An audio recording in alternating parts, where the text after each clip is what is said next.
అందరికీ నమస్కారం. నేను లలితశ్రీ. ఇవాళ మనం Hindu succession act continuation from section 17 నుంచి చూద్దాం. సో సెక్షన్ 17 వచ్చేసరికి స్పెషల్ ప్రావిజన్స్ అనమాట. పర్సన్స్ ఎవరికైతే మరుమ కట్టాయం అలానే అలియ సంతానాలు అనేది అప్లై అవుతుందో వాళ్ళకి సంబంధించి. సో ఏవైతే సెక్షన్స్ మనకి సెక్షన్ 8లో చెప్పారు అంటే మోడ్ ఆఫ్ సక్సెషన్ అలాగే ఇన్ కేస్ ఆఫ్ మేల్స్, అలానే 15 అలాగే ప్రాపర్టీ డివిజన్ అలాగే ఇన్ కేస్ ఆఫ్ ఫీమేల్స్, అలానే సెక్షన్ 23 అనేది ఇక్కడ మనకి రీపీల్ అయ్యింది. అలానే సెక్షన్ 19 అంటే మోడ్ ఆఫ్ సక్సెషన్ అలాగే అమాంగ్ 2 హెయిర్స్ అని చెప్పి మనకు చెప్పారు కదా. సో ఈ ప్రావిజన్స్ ఏవైతే ఉన్నాయో ఇవి ఎలా అప్లై అవుతాయి? పర్సన్స్ గవర్న్డ్ విత్ మరుమ కట్టాయం అండ్ అలియ సంతానాలో ఈ యాక్ట్ రాకముందు ఎవరికైతే మరుమ కట్టాయం అండ్ అలియ సంతానాలో అప్లికేబుల్ అవుతుందో సో వాళ్ళకి నేను ఇప్పుడు చెప్పిన సెక్షన్స్ ఎలా అప్లై అవుతాయి, సో వాటి ప్లేసెస్లో ఏమి సబ్స్టిట్యూట్ అవుతాయి అనేది మనం ఇప్పుడు చూద్దాం. సో సెక్షన్ 8కి వచ్చేసరికి అందులో మనకి చెప్తారు కదా, లైక్ 4 క్లాజెస్ ఉంటాయి. అందులో CD క్లాజ్ అంటే ఫస్ట్ క్లాస్ 1 హెయిర్స్కి, తర్వాత క్లాస్ 2 హెయిర్స్కి, క్లాస్ 2 హెయిర్స్ లేనప్పుడు యాగ్నెట్స్కి, తర్వాత కోగ్నెట్స్కి అని చెప్తాం కదా, కోగ్నెట్స్కి యాగ్నెట్స్కి అని చెప్తాం కదా. సో అక్కడ CD ప్లేస్లో అది సబ్స్టిట్యూట్ చేసేసి థర్డ్లీ ఇక్కడ ఏమైనా మనం పెట్టుకోవాలి అంటే on the relatives of the డిసీజ్డ్కి వెళ్తుంది ప్రాపర్టీ అని చెప్పి. సో అంటే ఆ రిలేటివ్స్లో యాగ్నెట్స్ ఉండొచ్చు, కోగ్నెట్స్ ఉండొచ్చు. సో వాళ్ళకి సైమల్టేనియస్గా అయితే ప్రాపర్టీ అనేది వెళ్ళడం జరుగుతుంది. అలానే సెక్షన్ 15లో ఎలా అయితే డిస్ట్రిబ్యూషన్ ఎలా అవుతుంది, ఫీమేల్ హిందూ డయింగ్ ఇంటెస్టేట్ అని చెప్పి మనకి ప్రావిజన్ అయితే ఉంది కదా.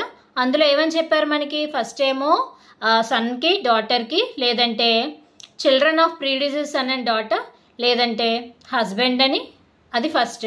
సెకండ్లీ వచ్చేసరికి హెయిర్స్ ఆఫ్ హస్బెండ్, తర్వాత ఫాదర్ మదర్, తర్వాత హెయిర్స్ ఆఫ్ ఫాదర్, తర్వాత హెయిర్స్ ఆఫ్ మదర్ అని మనకి ఆ సెక్షన్లో చెప్పడం జరిగింది.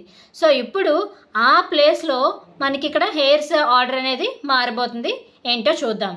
ఏంటి అంటే ఫస్ట్లీ అపాన్ సన్స్ డాటర్స్ అక్కడలానే కామన్, అలానే children of the predeceased son predeceased daughter, okay, వాళ్ళతో పాటుగా వాళ్ళ మదర్కి కూడా షేర్ అనేది వెళ్తుంది. ఆ తర్వాత సెకండ్లీకి వచ్చేసరికి ఫాదర్కి హస్బెండ్కి, ఇక్కడ చూసుకుంటున్నారా, ఫాదర్కి హస్బెండ్కి సైమల్టేనియస్గా వెళ్తుంది. అలానే ఆ తర్వాత హెయిర్స్ ఆఫ్ మదర్, ఆ తర్వాత 4th హెయిర్స్ ఆఫ్ ఫాదర్, ఆ తర్వాత లాస్ట్లో హెయిర్స్ ఆఫ్ హస్బెండ్ అనేది మనకి ఇచ్చారు. సో ఆ తర్వాత 15 క్లాస్ 2 బదులు సబ్స్టిట్యూషన్ ఏదైతే వచ్చిందో అది మనకి రీపీల్ అయిపోయింది, ఒమిట్ అయిపోయింది. అలానే సెక్షన్ 23 కూడా ఒమిట్ అయిపోయిందని మీకు ఇందాకలే చెప్పాను. సో ఇది సెక్షన్ 17.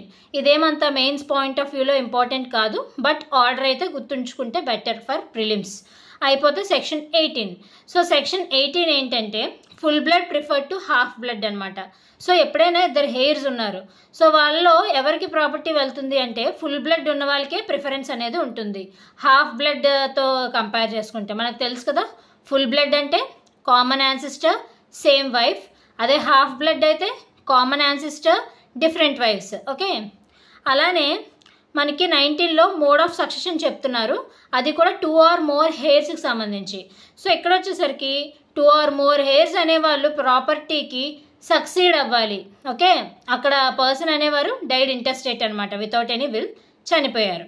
సో అప్పుడు మనం ఎలాగ ప్రాపర్టీ డివిజన్ అనేది చేస్తాము అంటే పర్ క్యాపిటా అంటే పర్ హెడ్ డివిజన్ అనేది ఉంటుంది, అంతేగాని పర్ స్ట్రైప్స్ కాదు. పర్ స్ట్రైప్స్ అంటే ఒక ఫ్యామిలీ బ్రాంచ్ని తీసుకొని ప్రాపర్టీని డివైడ్ చేస్తే అది పర్ స్ట్రైప్స్ అంటారు. అప్పుడు ప్రాపర్టీ అనేది పర్ హెడ్ అంటే పర్ క్యాపిటా డివాల్వ్ అవుతుంది కానీ పర్ స్ట్రైప్స్ కాదు అని చెప్తున్నారు. అలానే టెనెంట్స్ ఇన్ కామన్ కింద డివాల్వ్ అయితే అవుతుంది, జాయింట్ టెనెంట్స్ కింద కాదు. ఇక్కడ ఏంటి టెనెంట్స్ ఇన్ కామన్కి జాయింట్ టెనెంట్స్కి డిఫరెన్స్ అంటే, టెనెంట్స్ ఇన్ కామన్ అంటే ఇన్ కేసు ఎవరైనా ఒక టెనెంట్ చనిపోతే వాళ్ళ హెయిర్స్కి వెళ్ళే ప్రావిజన్ అయితే మనకి టెనెంట్స్ ఇన్ కామన్లో అయితే ఉంటుంది. అదే జాయింట్ టెనెంట్స్ అంటే ఇక్కడ ప్రాపర్టీ డివల్యూషన్ ఎలా ఉంటుంది అంటే బై సర్వైవర్షిప్ ద్వారా ఉంటుంది.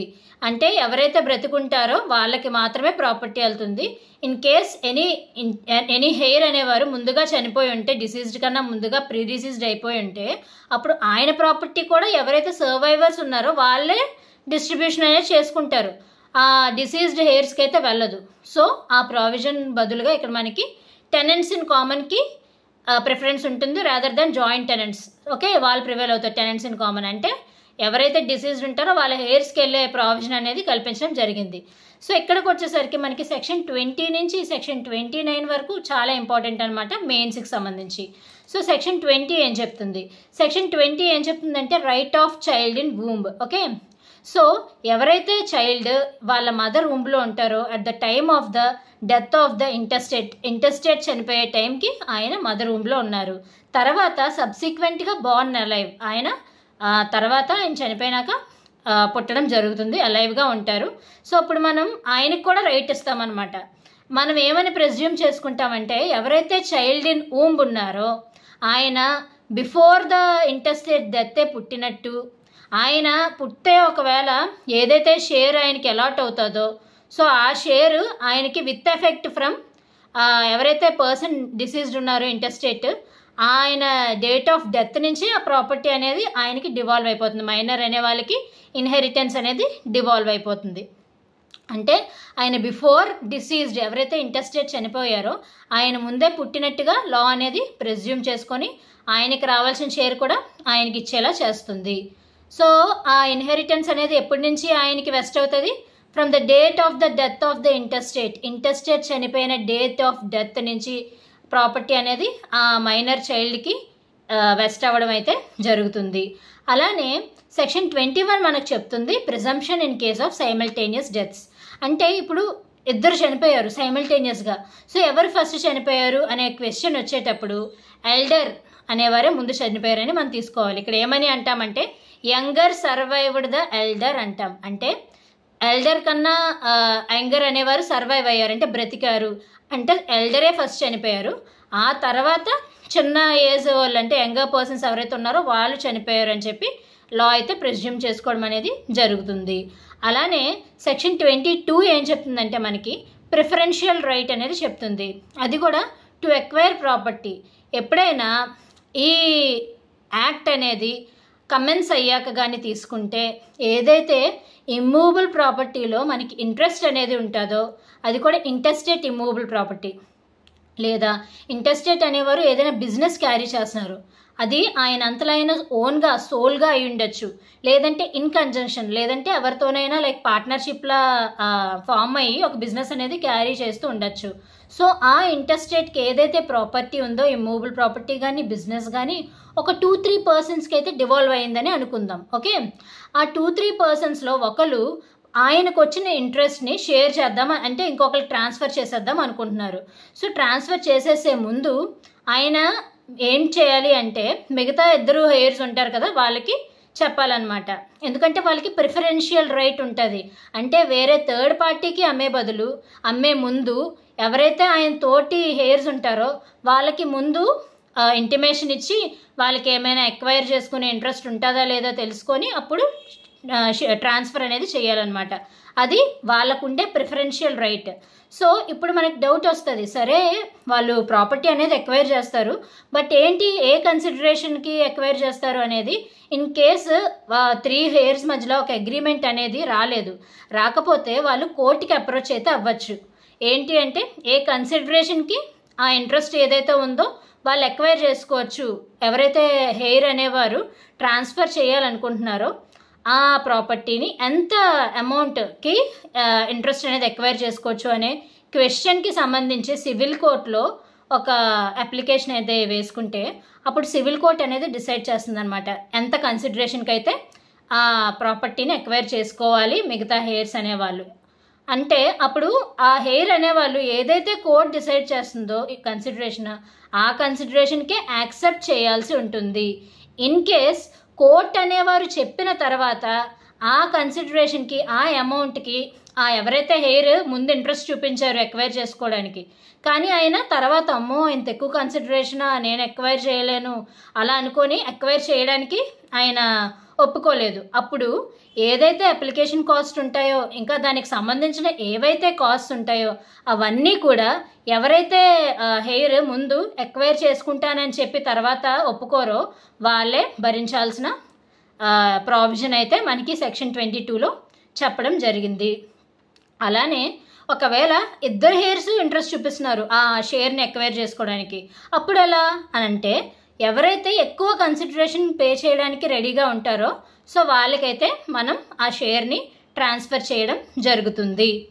అలానే ఇక్కడ కోర్ట్ అంటే ఏంటి అంటే with in the meaning of ఎవరి జ్యూరిస్డిక్షన్లో అయితే ఇమ్మూవబుల్ ప్రాపర్టీ అనేది సిచ్యువేట్ అయ్యిందో అది ఇక్కడ మనకి కోర్ట్ అనమాట. లేదంటే ఎవరి జ్యూరిస్డిక్షన్లో బిజినెస్ అనేది క్యారీ ఆన్ చేస్తారో సో దాన్ని మనం కోర్ట్ అని తీసుకోవచ్చు. లేదంటే స్టేట్ గవర్నమెంట్ అనేది ఎవరినైతే కోర్ట్ అని చెప్పి అఫీషియల్ గెజెట్లో బై నోటిఫికేషన్ ద్వారా చెప్తుందో స్పెసిఫై చేస్తుందో వాళ్ళని కూడా మనం కోర్ట్ అని కన్సిడర్ చేయాల్సి వస్తుంది. సో ఇది మనకి సెక్షన్ 23. ఇక్కడ 23, 24 అనేవి మనకి రీపీల్ అయ్యాయి. ఇప్పుడు సెక్షన్ 25లో మనకి ఏం చెప్తుంది అంటే మర్డర్ డిస్క్వాలిఫైడ్. సో ఎవరైతే పర్సన్ ఒక ప్రాపర్టీని ఎక్వైర్ చేయడానికి అని చెప్పి ఎవరైనా ఇంకొక పర్సన్ని మర్డర్ చేశారు లేదంటే మర్డర్ చేయించారు, అబెట్ చేశారు. అబెట్ అంటే ప్రోవోక్ చేయడం అనమాట. లైక్ చేయమని ఇన్స్టిగేట్ చేస్తారు. ఓకే, అలా ప్రోవోక్ చేయించి ఇంకొక పర్సన్ని చంపించేసి మర్డర్ చేయించేసి సో ఆ ప్రాపర్టీని ఇన్హెరిట్ చేయాలని ఎవరైతే అనుకుంటారో ఆయనని మన లా ఏం చేస్తుందంటే డిస్క్వాలిఫై చేసేస్తుంది. ఆ ప్రాపర్టీని ఆయన ఎక్వైర్ చేయడానికి వీలు లేదు. Thank you for watching.